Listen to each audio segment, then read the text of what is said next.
Makabtangan sa gibansagang drug lord sa lungsod sa Konsolasyon nga si Rustico Igot gi-freeze sa gobyerno. Ang naasoy kamaduan gipatuman sa PNP, PDEA ug Anti-Money Laundering Council o AMLAC. Nagmalaumon ang mga otoridad nga wa nay magamit pa si Igot alang sa pag-operate ug mga illegal nga kalihukan. Ani ang report. Unang girombo sa mga otoridad ang pinuyanan ni Rustico Igot diha sa Kasili, Konsolasyon. Gipangunayan mismo ni PRO7 Director Albert Ignacio Ferro, PDEA 7 Director Wardley Hitalia ug Legal Officer sa AMLAC ang pag-serve sa freeze preservation order.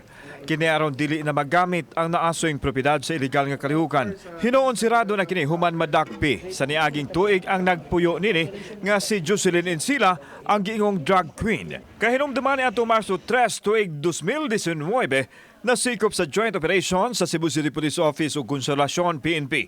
Si Encila kinsa nakuhaan og napo ka kilong shabu, samtang 17 kilos usab sa iyang kakonsabo nga si Elimar ang kahas.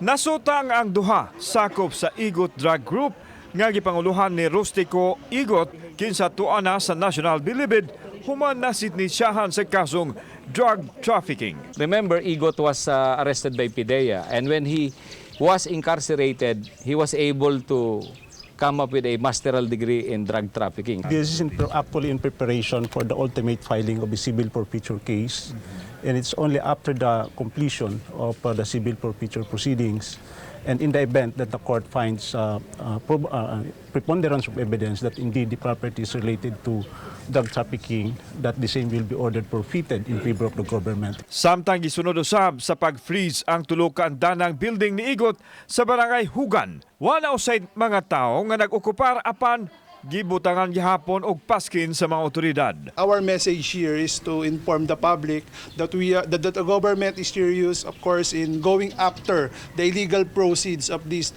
syndicate. No? Rest assured that your PRO7, AMLAC, and PDEA 7 will always be consistent in trying to look for these properties, assets of these drug trafficking syndicates operating here in Cebu. Kauban si Marlon Milgaso, ako si Alan Domingo.